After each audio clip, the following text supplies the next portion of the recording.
is a predator. Cub snatched the human's glove. She gave chase until they both fell over. Laughing. The diplomatic station on Verith Prime was supposed to be a place of serious business. Representatives from 12 different species gathered there to discuss trade agreements, territorial boundaries, and the delicate balance of power in the outer rim sectors. Ambassador Kira Chen had been stationed there for 3 standard months, and she had grown used to the formal atmosphere that hung over every meeting and every interaction. The Varathi were the newest species to join the Galactic Council.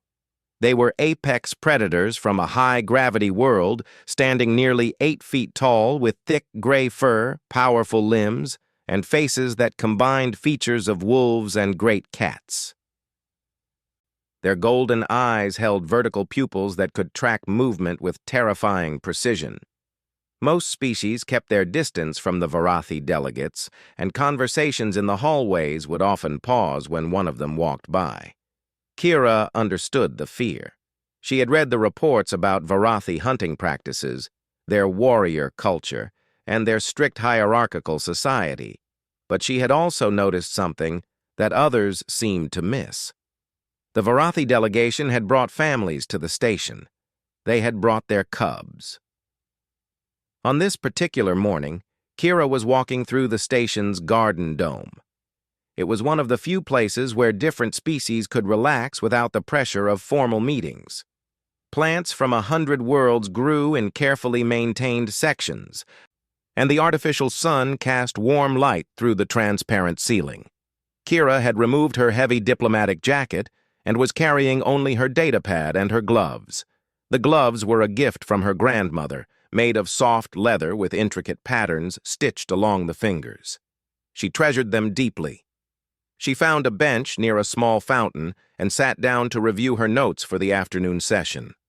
The sound of water was calming, and for a moment she allowed herself to forget about the complex negotiations that awaited her. She placed her gloves beside her on the bench and focused on her reading.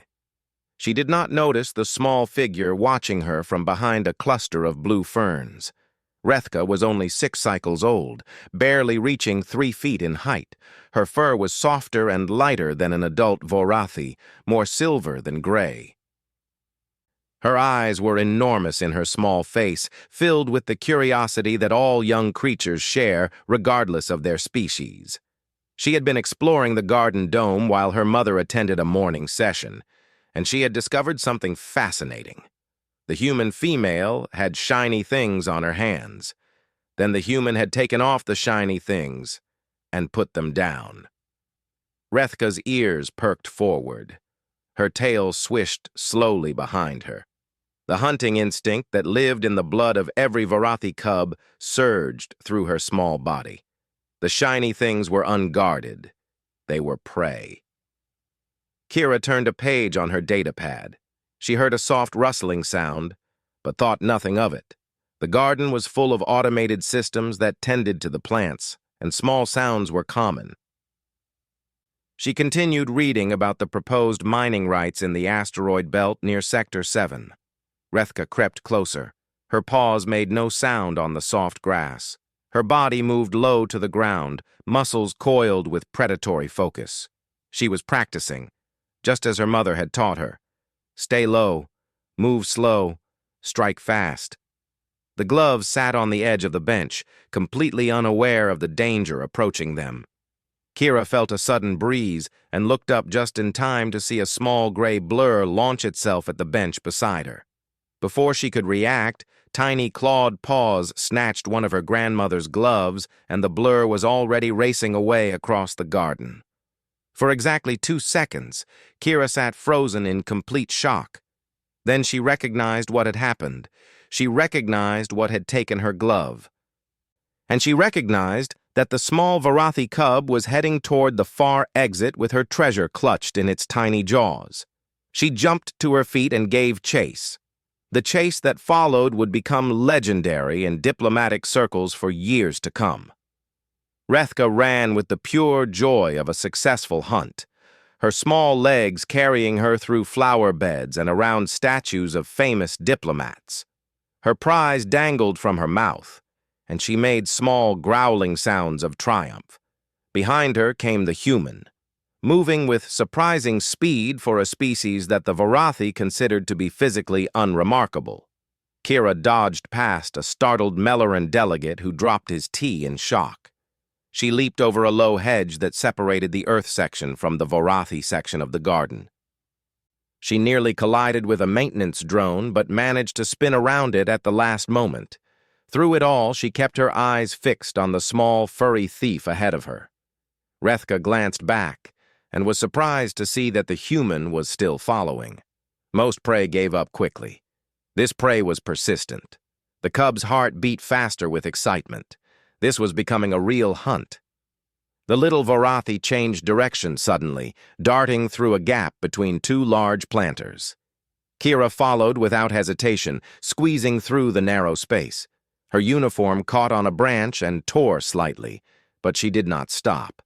They ran in circles around the central fountain. They zigzagged between rows of alien vegetables. They disturbed a family of Trilaxian observers who had been enjoying a quiet meditation session. Kira apologized breathlessly as she ran past. The Trilaxians watched with their multiple eyes, unsure what to make of the strange scene. Rethka was beginning to tire. She was young, and her legs were short. The human, despite everything Rethka had been taught about humans, was still coming. The cub made one final desperate turn toward a small hill covered in soft purple moss. Kira saw the opportunity. She increased her speed, pushing herself harder than she had since her training days at the academy. The gap between them closed. Rethka's back paws began to slip on the moss as she tried to climb the hill. Kira reached out with one hand, her fingers almost touching the cub's swishing tail. Then Rethka's paw caught on a root hidden beneath the moss. The little Vorathi tumbled forward with a surprised yelp. Kira tried to stop, but her momentum was too great. She tripped over the same root and fell directly onto the moss beside the cub. For a moment, they lay there together, both breathing heavily. Rethka still had the glove clamped in her tiny jaws.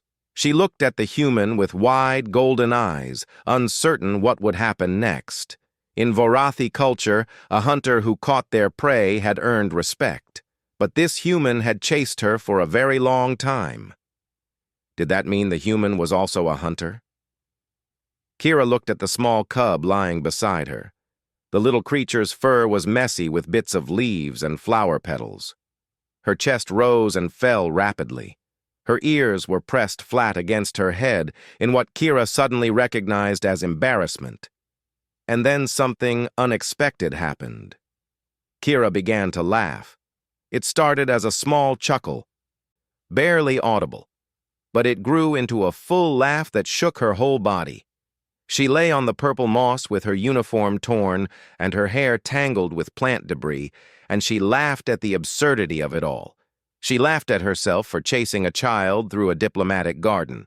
She laughed at the surprised faces of the delegates she had passed. She laughed because she could not remember the last time she had felt so alive. Rethka watched the human with growing confusion. The sound coming from the human was strange. It was not a threat sound. It was not a pain sound. The cub's sensitive ears told her that this was a good sound, a happy sound. Slowly, uncertainly, Rethka's tail began to wag. Then the cub made a sound that surprised her even more. A rumbling chirp emerged from her small chest, the Vorathi equivalent of laughter. She did not know why she was making the sound, only that it felt right. The human kept laughing. Rethka kept chirping. Soon they were both rolling on the moss, overcome by something neither of them fully understood. This was the scene that High Matriarch Vorath discovered when she came searching for her missing daughter. She had received reports of a disturbance in the garden dome. She had feared the worst. Her daughter had been taught to hunt, yes, but Rethka was still learning the difference between appropriate and inappropriate targets. Instead, Vorath found her small cub lying beside a human, both of them covered in moss and debris, both of them making sounds of joy. The human was letting Rethka examine her strange flat teeth. Rethka was letting the human touch her ears. They were behaving like friends. Vorath stood frozen for a long moment. Behind her, several other Vorathi warriors gathered, drawn by the unusual sounds. They too stopped and stared. Ambassador Kira finally noticed the audience. She sat up quickly, her laughter fading into embarrassment. She tried to smooth her hair and brush the debris from her uniform. She prepared herself for a diplomatic incident of significant proportions. But High Matriarch Vorath did something unexpected. She lowered herself to sit on the moss beside them. Her massive form settled gracefully, and her golden eyes met Kira's with an expression that the human could not immediately read. Rethka crawled into her mother's lap, still clutching the glove. She looked up at the High Matriarch with pleading eyes. She did not want to give up her prize. She had hunted it fairly. Vorath examined the glove, then looked at Kira. She spoke in the deep, resonant voice of the Vorathi. Her translator device converted the words to standard galactic common.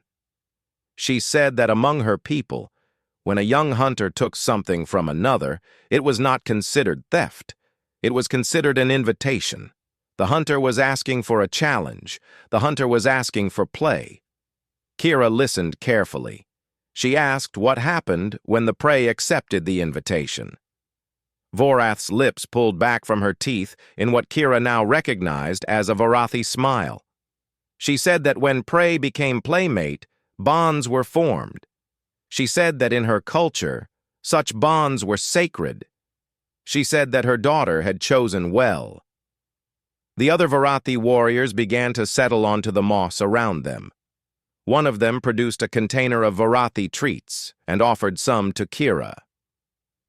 Another began telling a story about his own first hunt as a cub. Rethka finally released the glove and crawled into Kira's lap instead, declaring through yawns that the human had proven herself worthy. Within an hour, the garden dome had transformed into something remarkable. Vorathi and humans sat together on the purple moss, sharing stories and food. Word spread through the station, and other species came to observe. They saw something that contradicted everything they believed about the fierce predator race. They saw Vorathi warriors laughing with a human. They saw a Vorathi cub sleeping peacefully in human arms. The trade negotiations that followed were the most successful in the station's history. The Vorathi, who had previously refused to engage with most species on anything beyond minimal terms, began opening up. They invited human diplomats to visit their homeworld. They shared information about their culture that had never been shared with outsiders before. When asked about the change, High Matriarch Vorath always told the same story. She said that her daughter had seen something in the human that grown Vorathi had been too blind to notice. She said that the human had chased a cub through a garden without anger and without fear. She said that the human had laughed. Among predators, Vorath explained, there was no greater sign of courage than the ability to play. Prey animals did not play with predators. Only equals played together. Only friends rolled on the moss and made joy sounds. The human, named Kira Chen, had proven that her species were not prey. They were something far more valuable. They were playmates. Years later, when Kira had risen to become the senior human ambassador to the Vorathi Confederation, she kept a small silver statue on her desk. It depicted a tiny Vorathi cub mid-leap, claws extended toward a leather glove. It was a gift from Rethka, who had grown into a fierce warrior in her own right. The inscription on the base was simple. It read, "Thank you for chasing me." The statue reminded Kira every day that diplomacy was not always found in formal meetings and careful words. Sometimes it was found in a child's game. Sometimes it was found in laughter. Sometimes it was found in the willingness to chase a small thief through a garden and fall down laughing at the end. The galaxy was vast and full of species who feared each other. But on one station, on one morning, in one garden, a human and a predator cub had discovered something important. They had discovered that play was universal. They had discovered that joy crossed all boundaries.